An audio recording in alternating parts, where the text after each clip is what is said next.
All right, everyone. Welcome to the Real Estate Game Changer Show. I'm your host, Mike McKay. And this week, I'm doing a solo episode, and I want to talk about something that I noticed a lot recently. And it's more of a reminder to myself, but it's the impact of the environment that we surround ourselves with. And some of you might know, if you've been following the show or if we're friends, that my wife and I have been traveling for the last few months. We were in Peru for a while, Colombia, and then we came back to the States. And when we were in Colombia, we were staying in a place that was pretty much the best environment you could be in. Uh, we were staying in this beautiful house in a farm overlooking a lake with a pool, a hot tub, a sauna.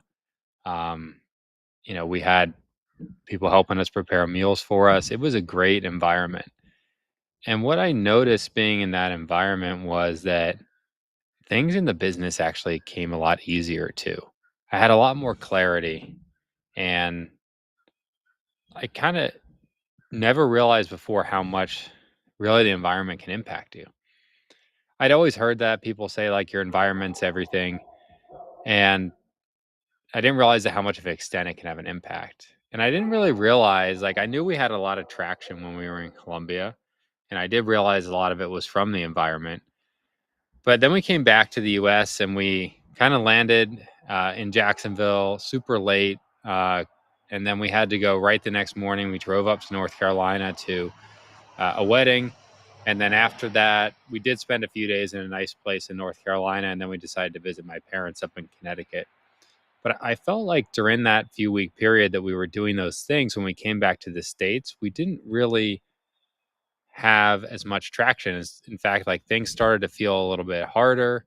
um like, my energy was kind of being impacted because we were moving around a lot more. I mean, we stayed in Colombia in that one place for about 45 days, so we were moving around a lot more here when we were traveling. Also, when we were staying at someone else's house, you don't necessarily have complete control over your environment. um, and I realized that we were there for a while, and then actually had our quarterly meeting coming up. And Luisa and I discussed, okay, well, what should we do for our quarterly meeting? Like, we need to put ourselves in an environment that's going to give us the most clarity so that we can have a great quarter. So we decided that, we would go to an Airbnb. We got a beautiful place on a lake where we could go swimming in the lake, where there was a hot tub. And I actually think it contributed a lot to us having an amazing quarterly meeting. And as I look back on this, I start to realize that maybe a lot of times over the years, I had put myself in an environment that, I don't want to say it was bad, but it wasn't like the most optimal environment for success. Right. And really being in a great environment and having a routine that I could stick to is really something that gives me a lot of traction personally. And I realized too, something else that I value a lot when I was on this trip is being able to have things like very close by to the house that allow me to take a break and do something, just maybe a 5 to 15 minute break during the workday to do something different and clear my head.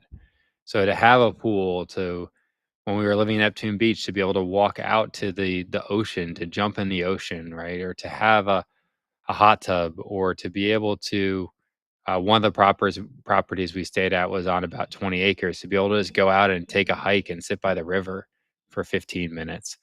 I found like doing those things throughout the day would kind of recharge me.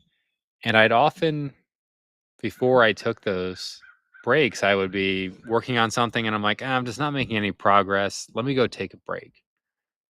And somehow I'd be on the break, and on my way walking back from the break, like, the answer would come to me. So I think it's been a great reminder to me of just the power of environment. We're planning to travel for another few months, so we just booked our next two Airbnbs, and we're staying longer at places now.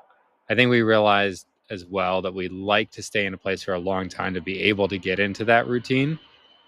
So we're going to North Carolina next. We're going to be on the border of Virginia. We booked like a beautiful Airbnb overlooking a lake, also has a hot tub, some things to do really nearby on the property. So we're excited for that. And then after that, we're heading to South Carolina, and we got a property there that's also like on a good amount of land and has a pool and a hot tub and a gym there. So we're pretty excited to be able to do those things. And I think that environment is going to be something that also gives us a ton of traction in the business. So another thing that I wanted to mention on this is we just had our quarterly meeting. And I think this is the best quarterly meeting that we've ever had.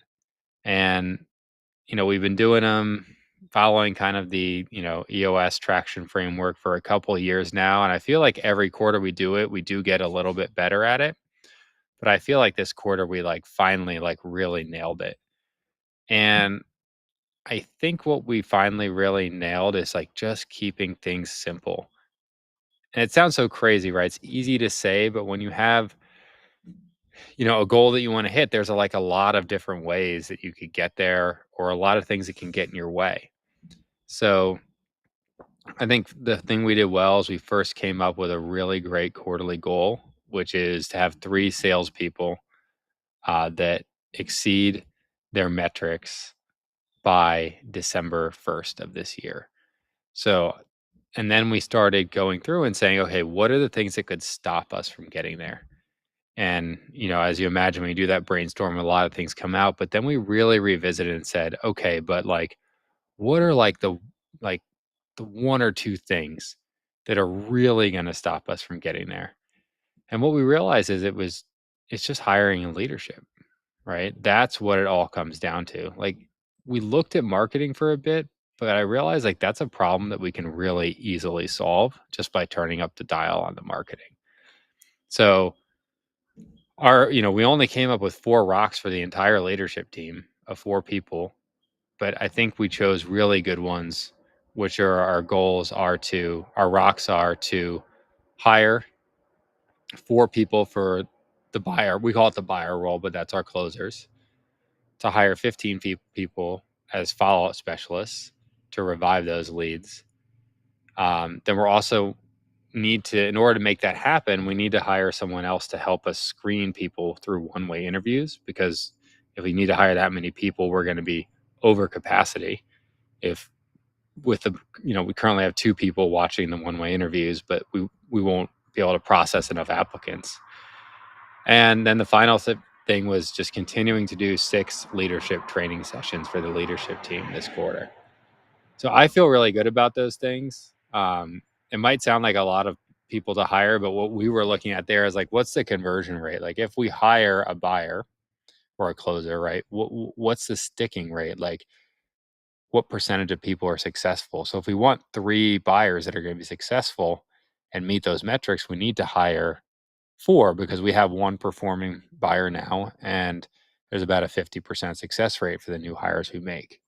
And on the follow-up specialist side, we have 2 performing follow-up specialists now, and we want to get up to 6.